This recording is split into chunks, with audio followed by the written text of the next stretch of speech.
Hey there, YouTube. Jeremy right here. Today's, Monday, December 12th.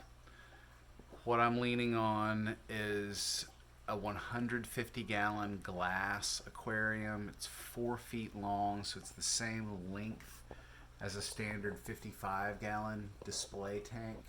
That's also the same length as a 75-gallon. A 75 is just a little deeper front to back. Same height as a 55. This is the same length, being 4 feet, so actually one of the lights that was on one of my 55s will go on here. It's going to require quite a bit more light than that. It's a lot taller. Water blocks a lot of light, and due to inverse square law and absorptivity of water's pretty dense. Even like in the oceans, there's no sunlight at below like 3/4 of a mile. They just can't get there. So imagine a little LED light. How far is it really going to be able to push light down into a tall column of water like this? So this is, let's say, 31 inches, I believe, tall. Check out the rim here. It's a little bit scuzzy, but I've begun cleaning it. I have scraped all of the silicone out of this tank. I have been scraping glass, basically just trying to get it clean. And in just a moment, I'll probably do another vacuum through this and see what I can get. So the tank is 2 feet deep front to back. I mentioned it's 4 feet in length and 31 inches tall. I think that comes to 150 gallons. At least that's what it was being sold as. And in truth, I haven't done the math yet to calculate that. Just doing cubic feet to gallons or cubic inches to gallons. But I'll do a volume check on that and make sure that it actually is in that neighborhood, and I think it is pretty close. But it's a big honking thing. So in addition to that, let me show you what I also had to do. I had to make a litter box cover. Not really, but this is the stand that's hanging out over my litter boxes. I just use like bus tubs for litter boxes, but this thing was made from 4x4 posts and 2x6s. I think it's going to hold every bit of 1,500 pounds. That's what it needs to hold for a 150-gallon tank. And essentially, it's coming down to, did I trust this aquarium? My answer was no, because the previous owner, first off, thought it was an acrylic tank, and it's definitely not acrylic. When I saw the edge here, and I could see the color and how transparent this material was, I knew from 20 feet away that it was not an acrylic tank. And I came up to it, tapped it, touched it, knew for sure it was glass, as if I didn't already. But I immediately decided that I was going to be cutting the silicone out, and if not re-rimming it, then at least putting a new finish on this rim. It's not very attractive. Not that the wood finish is not attractive, it's that it's not very attractive. This was, I think it was a cichlid tank. So let's get a look down in this stuff. See all this crusties? I've already been scraping these with a razor blade, and it'll take some more, but I'm really just trying to clean it. I'm just trying to clean it. And I might do well to put maybe some vinegar on here, assuming that it's probably something like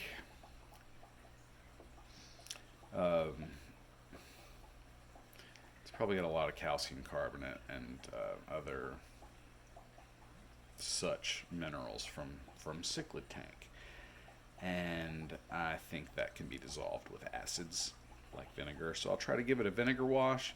Then I'm going to come in and do the part that most of you will probably be interested in, which is I will be laying blue painter's tape along, basically, you see where the old silicone line is? I'm probably going to go just outside of that, but I'll be laying some blue painter's tape in. The purpose of that is to make a really crisp set of lines. We don't want janky looking lines. If you're going to go through the trouble of redoing a 150-gallon tank, take your time and do it right. If you're going to go to the trouble of doing a 20-gallon tank, guess what? It doesn't really take any less time than doing 150. It's going to take some scraping, some cleaning, some trying. You have to actually want to remove all of the old silicone. New silicone will not bond to old silicone. So get your razor blade, actually really scrape it out, and then when you think you're done, just walk off. Then come back later, get a fresh razor blade and start scraping again. I guarantee you that you'll start scraping film of silicone. Do that a few times, and when you're just like super done with it, walk away, come back and clean it with acetone. Use a lint-free rag, but use some acetone. Acetone will actually dissolve a bit of that silicone. It'll clean the glass also. Don't use one bit of acetone on a paper towel or a lint-free rag too long. You'll end up smearing stuff. And as I told you before, new silicone doesn't stick to old silicone very well. So you don't want a film of silicone on the inside of the area that you're trying to bond. So make sure that you're not keeping a dirty rag or whatever as you're cleaning, and make sure that you're not just smearing a film. If you get to that point, fold it up, grab another spot, get some more acetone, start cleaning again, or just throw that rag away or whatever, or clean it. Do whatever you can. I don't know how to clean silicone off stuff. Use a paper towel, toss them when you're done. Anyway, when you get to the point where you're doing the blue painter's tape or whatever color you choose, try really hard to make some nice lines. They're just really for aesthetics at this point. Limits overuse of material perhaps, but you're trying to make it look like you care. And if you do take the time, a roll of painter's tape these days is like $8, so you got to care enough to want to do that. But if you do, it's worth $8, I promise. It's gonna look janky if you don't.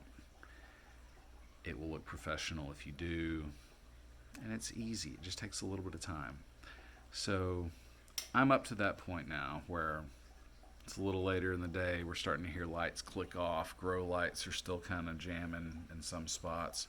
That's just awkward. We're down into that time of year when near Christmas, winter solstice and stuff, we're short on daylight hours, so I'm always playing with my grow lamps and their timers to try and kind of mimic daylight hours, and then I end up in some weird situations where like the lights are going off before the grow lights, and that's, who knows, maybe a cat turned a timer.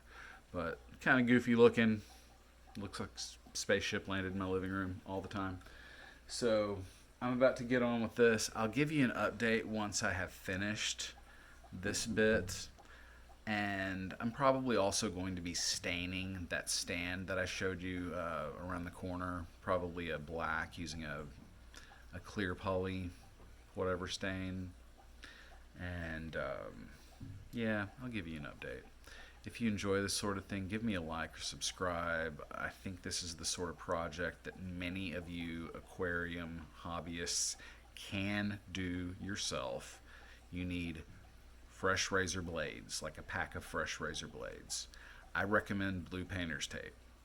You will need a small thing of acetone and paper towels, a vacuum, shop vac, or a vacuum with a hose that you can stick in the aquarium is really handy.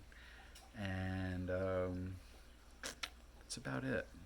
You can save yourself a lot of money by rebuilding an aquarium. It's a good way of recycling, reducing, and reusing.